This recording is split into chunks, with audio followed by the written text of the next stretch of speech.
지금 시기에는 주택을 마련하는 쪽으로 전략을 세우고 움직이라라고 일단 무주택자 집을 사라. 네, 남들이 다 좋다고 하는 거는 이미 많이 올랐고 빈틈을 많이 찾으셔야 되거든요. 그래서 과거에 그래도 한번 고기 맛을 봤던 그런 수요들이 있었던 지역들 위주로 보시거나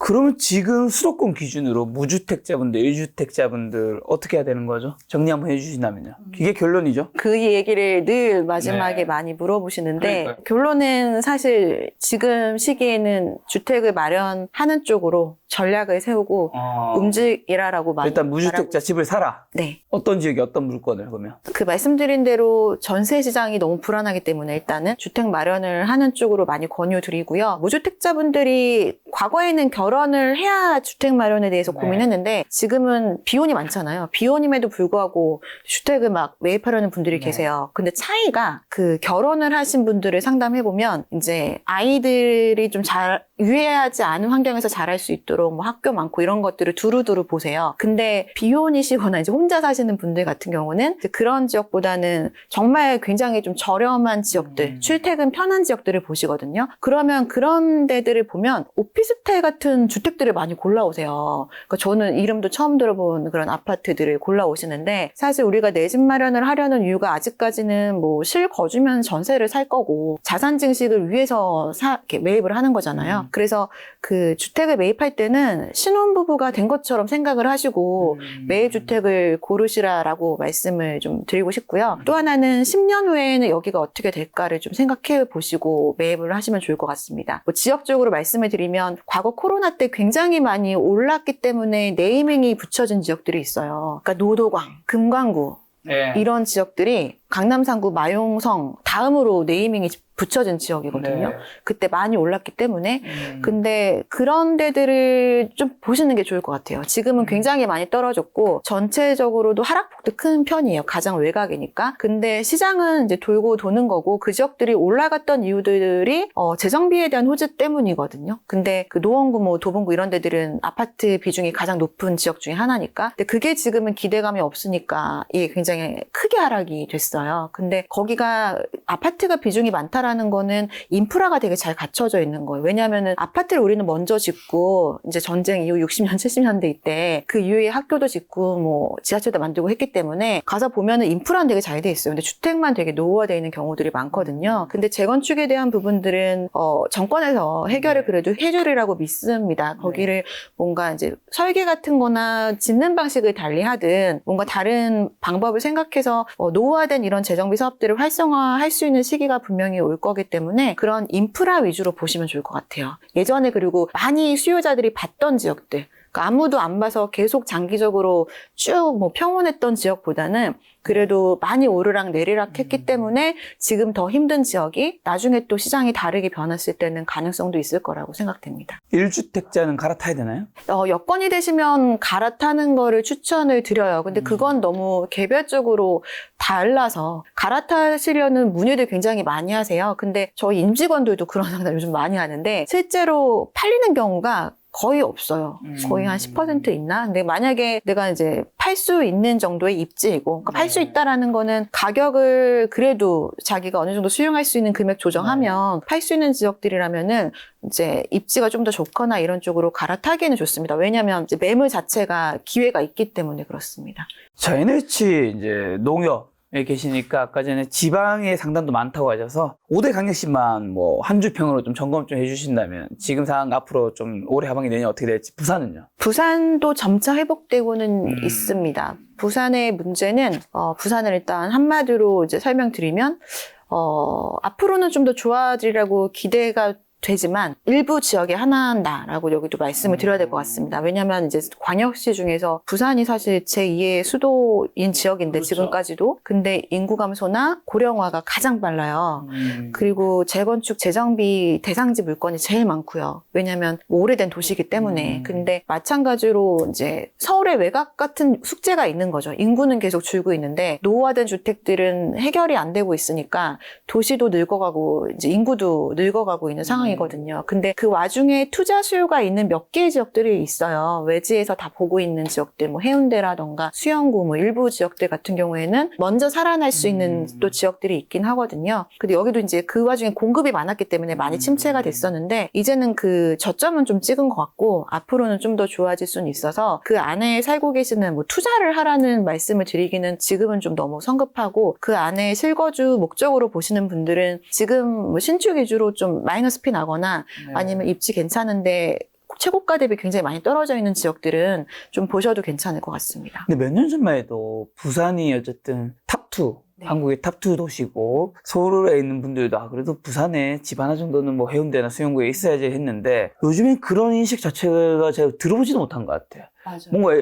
옛날에 투탑이었으면 이번에는 너무 확실한 원탑에 그냥 투 자체가 없어진 느낌 맞나요? 맞습니다. 왜 그런 거죠? 일단 부산이 제2의 도시니까 부산 주변에 굉장히 도시들이 많잖아요. 일단 울산은 같은 광역시지만 울산 있고 뭐 경남 쪽에 창원이나 바로 위에 구미는 대구도 아니죠? 있고. 네, 그러니까 그 경상권 부울경이라고 해서 네. 뭐 부산, 울산, 경남권이 이제 하나의 수도권으로 묶여져 있었어요. 네. 그래서 뭐 예전에는 창원에서 공부했던 애가 공부 잘하면 서울까지 안 보내고 부산으로 보내는 경우들도 많았거든요. 근데 이제는 그런 게 다 없어지고 무조건 서울 쪽으로 이동을 하는 그런 수요들이 많아졌고 또 부산 주변에 있는 그 지역들 자체가 굉장히 좀 그래도 자산가들이 많이 사는 지역이었거든요. 네. 거기에 대부분의 1차 산업, 2차 산업들이 다 유치가 되어 있었고 그러다 보니까 그 기업들의 1차 밴도, 2차 밴도, 3차 밴도까지 그걸로 인해서 먹고 사는 그런 기업가분들이 굉장히 성공하신 분들 많으셨는데 그 산업 자체가 지금 굉장히 약화가 되니까 주변의 소득들 그리고 인구 이동 이런 게 굉장히 많아진 거죠. 지금 소득과 일자리들이. 예, 그게 기본적인 요인이고 그러니까 부산으로 인구 이동이 없고 서울 쪽으로 오히려 인구가 유출되는 현상 때문에 좀 가파르게 안 좋아지고 있어요. 자, 울산은요? 그 울산은 대표적인 공업 도시잖아요. 그래서 지역도 적고 광역시 중에서 거의 유일하게 지하철도 없고 네. 그런 지역이긴 하나 그 지역 자체의 그 GDP가 굉장히 높은 지역이잖아요. 서울 다음으로 높았던 적도 있을 정도로 굉장히 고소득 지역인데 네. 그것도 지금은 굉장히 약화가 되고 있는 상황이고 인구 유출도 많기 때문에 네. 거기도 이제 전반적으로는 조금씩 지역의 자체, 산업 자체나 소득 자체, 기반 자체가 약화되고는 있지만 아이러니하게도 아까 중간에 좀 말씀드린 것처럼 신축 공급이 없어요. 그래서 거기도 대장 아파트가 몇 개 있거든요. 뭐 아이파크나 뭐 이런 데들. 그러니까 그 지역들 위주로는 지금 가격이 많이 올라가고 있는 상황입니다. 자, 제 고향이죠. 대구는요. 저 초등학교, 중학교, 고등학교, 대학교 다 여기서 나왔습니다. 아, 진짜요? 더 잘하시겠네요. 네, 지금 뭐 굉장히 안 좋다는 건 알고 있습니다. 네. 대구는 그 광역시 중에서 좀 그 산업 자체가 딱히 무슨 산업이 있다라고 말하기가 좀 애매해요. 있긴 하죠. 잘 안 될 뿐입니다. 섬유 산업이라고. 아, 그쵸. 근데 가서 보면은 자산가분들이 네. 대부분 뭐 병원을 하시거나 뭐 이러신 분들이 더 많거든요. 그러니까 사업하시는 분보다 전문직 기반으로 좀 그러다 더. 보니까 규모가 클 수가 없고 일자리도 네. 뭐 소득도 전반적으로 높을 수가 없겠죠. 네. 그래서 부동산에 굉장히 관심이 많아요. 그 지역의 특징이. 그래서 다른 어떤 지역보다도 좀 더 발빠르게 움직이시고, 뭐 서울부동산 쪽도 먼저 보시고, 네. 제가 체감하기에는 그런 지역이 대구거든요. 그러니까 이제 건설사들도 그렇게 좀 이제 수요 자체가 늘 있는 지역이기 때문에 그래서 공급이 과잉됐던 것 같아요. 시장이 좋을 때, 건설사에서도 검토를 하는 지역이 그렇게 반응 없는 지역보다는 뭐 서울 그리고 부산, 대구 이렇게 보거든요. 그래서 그게 대구 쪽에 공급이 너무 많다 보니까 그게 지금까지도 소화가 안 되는 상황이고 지금까지도 하락이 되고 있는 뭐 그런 상황이라고 볼 수 있는데 하나의 조금의 가능성은 대구에 또 이렇다 할 그 신축 대장 아파트가 없거든요. 그러니까 주택이 그게 아파트가 굉장히 업그레이드 된 지가 오래됐다 이렇게 말씀드릴 수 있을 것 같아요. 수성구 이런 지역은 서울의 강남 못지않게 그런 수요들 뭐 일부의 수요들이 네. 있는 지역이고 범호동 쪽에. 네, 맞습니다. 근데 그 지역에 그렇게 이렇다 할 신축이 분양된 지가 좀 오래돼서 그런 하이엔드급의 주택 시장이 아직까지는 좀 형성이 안 돼 있는 부분들이 뭐 건설사 입장에서는 기회라고 볼 수도 있는 부분일 것 같습니다. 광주는요? 광주는 사실 광역시 중에서 제일 반응이 없는 지역이고 뭐 여기야말로 뭔가 산업이 거의 없는 지역이잖아요. 그래서 광주는 코로나 시절에도 크게 오르지가 않았어요. 공급도 그렇게 많지 않았던 지역이고요. 그래서 광주는 거의 이게 오르락 내리락 거리는 게 거의 좀 없는 상황이고요. 뭐 전반적으로 쭉 그냥 평탄한 지역이라고 할 수 있을 것 같습니다. 자, 마지막 대전 세종은요? 대전 세종이 서로 이제 보안도 되고 서로 경쟁도 되면서 이제 왔다 갔다 하는 지역 중에 하나인데, 대전에도 최근에 공급이 비교적 그 안에 수요보다는 좀 많은 측면이 있기는 했습니다. 근데 대전은 아무래도 서울과의 인접성도 좋고, 또 세종이라는 지역이 만약에 이제 국회나 이런 일부 이제 관공서들이 이전을 하게 되면은 세종시가 좀 더 커지게 될 거잖아요. 근데 세종시 안에 결정적으로 아직까지 그렇게 학원가나 학군이 굉장히 좀 부재하거든요. 그래서 세종에 살다가도 대전으로 그 학원에 보내거나 아니면 대전 쪽으로 이주를 하시는 분들도 생기고 있어서 세종의 그런 긍정적인 영향을 오히려 받고 있는 지역 중에 하나예요. 그래서 대전도 좀 많이 빠졌었는데 네. 세종이 최근에 굉장히 이런 선거적인 이슈 때문에 크게 관심을 많이 받고 있잖아요. 대전은 좀 회복될 가능성이 많아 보이는 지역 중에 하나인 것 같습니다. 제가 이제 지방을 좀 점검해봤는데, 저는 지방에서 살았다 보니까 늘 주변한테 말하는 게, 이거 뭐 당연히 이제 전국적으로는 지방 부동산도 살아나고 해야 되지만 개인의 입장에서 또 할 수 있는 말은 또 다르잖아요. 가급적 서울에 집을 사라. 그 이유가 서울 집값이 오른다 이런 걸 떠나서, 저는 이제 초, 중, 고, 대학교를 대구에 살다 보니까 부모님이 대구에 있어요. 그리고 이제 대구는 이제 대학을 졸업하고 취업과 뭐 뭔가 이 성장과 성취에 서울로 올라온 거죠. 그러면서 고시원에 살면서 막 이렇게 살다가 이렇게 된 건데, 그러다 보니까 이게 결국에는 부모님과 또 못 떨어져 있잖아요. 네. 자주 뵙는 것도 힘들고, 네. 그 다음에 결국은 내가 만약에 제가 나중에 자녀를 놓는다면 이게 딱 보면서 드는 생각은, 결국 자녀가 공부를 잘하면 어딜 보내고 싶겠어, 당연히. 서울로 보내죠. 당연히 서울로 보내고 싶을 거잖아요. 네. 근데 그럼 서울에 그럼 부모님이 기반이 없으면 자녀는 결국에는, 저는 이제 기반이 없으니까 고시원에서 시작을 했거든요. 네. 그러면 이제 또 힘들게 또 시작을 해야 되는 거야. 일부 집이 서울에 뭐 좋지 않아도 집이 있었다면 뭐 네. 외곽 쪽이라도 출퇴근이 가능할 텐데, 그렇죠. 네. 그게 안 되다 보니까 애초에 만약에 어쨌든 내가 아니더라도 네. 자녀가 좀 더 성장과 성취에 이렇게 가는 걸 바란다면, 이게 지방에 있으면 결국엔 또 떨어져 지내고, 또 내가 아닌 자녀의 시작은 또 힘들어질 수 있고, 네. 어쩔 수 없이. 그래서 국가 전체적으로는 지방 부동산도 살아나고 해야 되지만, 그것보다 저는 또 더 중요한 게 또 그 개인의 삶이니까, 맞습니다. 그것만큼 개인 입장에서는 서울로 와야 한다고 저는 주변 제 지인들한테는 그렇게 조언을 하는데, 어떻게 보세요? 너무나 현실적인 얘기고 네. 대부분이 그렇게 생각하시는 분이 많으신 것 같아요. 그러니까 지금 이런 현상이 벌어지겠죠. 네. 작년 여름에 마용성으로 확 몰렸었잖아요. 네. 그때는 강남보다 마용성 먼저 움직였었거든요. 그때 제가 그 지역들을 이렇게 좀 뜯어서 분석을 해봤었는데, 그 외지인 비중이 좀 늘어나기도 했었고, 또 자금 출처 이런 것들을 보면은 증여금액이 일부 들어간 경우들도 있거든요. 그래서 작년에 그 상담도 그렇고, 그래서 모든 거를 종합적으로 판단했을 때 지방에서 뭐 그렇게 큰 자산가가 아니라 하더라도 이제 중산층 이상 정도 되시는 분들이 자녀 결혼 자금을 조금이라도 하면서 설계를 해주시고 싶으신 거예요. 또 이제 작년이 이제 60년대생들 그리고 58년 이렇게 좀 이런 분들이 네. 이제 은퇴하기 시작하시면서 이제 그런 은퇴 상담이 부쩍 늘었었거든요. 그래서 이 3040 세대들이 본인 돈만으로는 거기를 못 사지만, 말씀하신 대로 내 자녀만큼은 그래도 서울에 번듯한 집 사는데 좀 보탬이 되고 싶다 이런 분들이 증여금이 또 결혼하면 1억 더 주게 됐으니까 1억 5천, 1억 5천 주고 또 차입하고 이렇게 하면 얼추 금액이 맞더라고요. 그래서 그런 생각하시는 분들이, 미리 움직이시는 분들이 시장에 나타나고 있는 것 같아요. 그래서 개인적으로는 저도 그 어쩔 수 없이 그렇게 네. 판단할 수밖에 없죠. 그렇죠. 이게 또 내 자녀 일이고 하다면 좀 달라지겠죠. 자, 지금도 유튜브에서도 그렇고, 이제 아까 이제 위원님께서 말씀하셨다시피 지금의 부동산 시장의 가격을 결정하는 것 중에 하나가 언론의 역할이 되게 중요하다 말씀해 주셨는데, 언론에서도 기사가 많이 쏟아지고 있고, 유튜브에서도 자극적인 썸네일이 쏟아지고 있습니다. 지금 부동산 시장과 관련해 속지 말아야 하는 거, 가짜 신호, 뭐 어떤 것도 있다고 보시면 당연히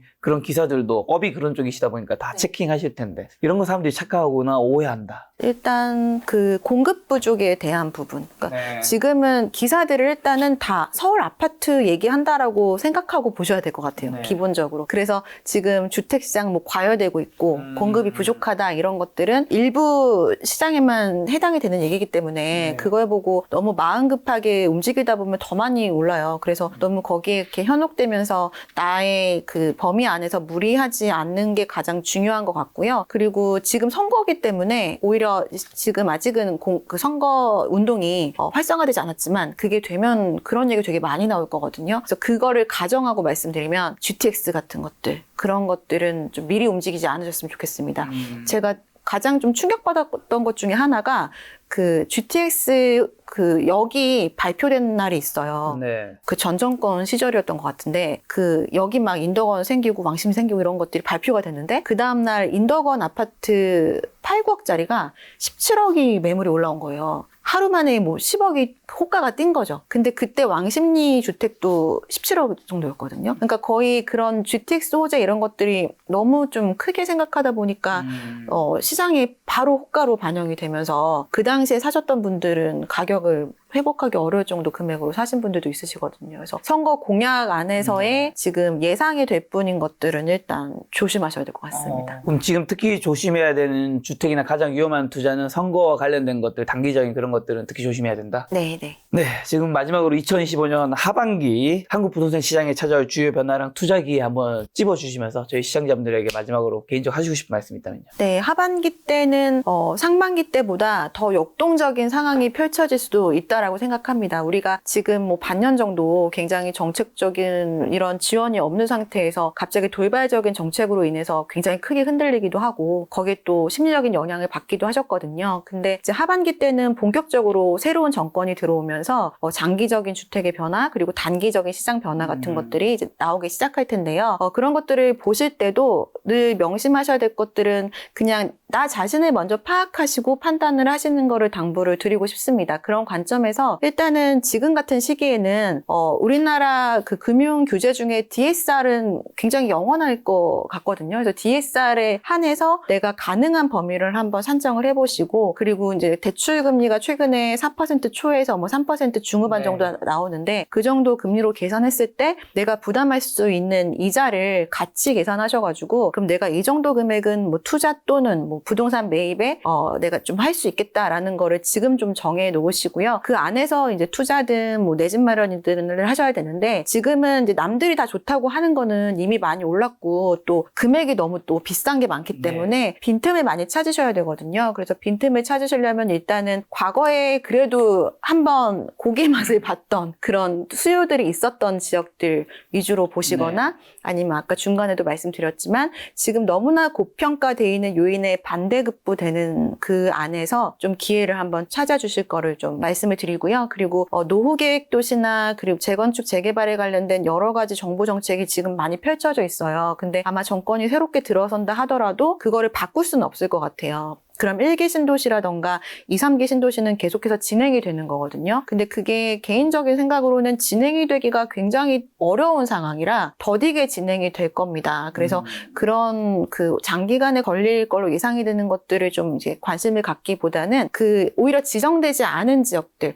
뭐 예를 들어 선도지구에서 떨어져서 뭐 리모델링으로 다시 선회할 수밖에 없는 지역, 이런 데들이 오히려 가격도 굉장히 낮게 책정이 돼 있고 오히려 속도는 빠를 수 있거든요. 그래서 지금 기회는 일단은 기본적으로는 이렇게 인구가 있어야겠죠. 실수요 플러스 투자 수요가 들어올 가능성이 있는 지역 안에서 올라가는 요인의 반대급부가 되는 것들을 좀 찾아보시면서 나의 그 금액 범주 안에 드는 성격이 뭘지를 한번 고민해 보시기를 추천을 드립니다. 인구 충격 부동산 대변역 저자님 김효선님과 함께 했는데 근데 어떤 분도 그런 얘기 하신 분도 있잖아요. 인구수가 꺾이는 거 플러스 아직 가구수는 안 꺾였죠. 가구수 꺾인 지역이 전국에서 이제 한두 개 나왔어요. 네, 이제 곧 있으면 전국도 다 꺾일 텐데 가구수 꺾이면 전국 집값이 다 꺾인다는 얘기 하신 분들도 있잖아요. 그런 의견은 맞나요? 그것도 양극화될 겁니다. 지금 1인 가구가 예전에 1인 가구가 아니라서요. 네, 어떤 의미죠? 부자 1인 가구가 많다는 네, 건가요? 그렇죠. 굉장히 오히려 더 많아지고 있습니다. 아, 오히려요? 비혼이 많아지다 보니까. 그리고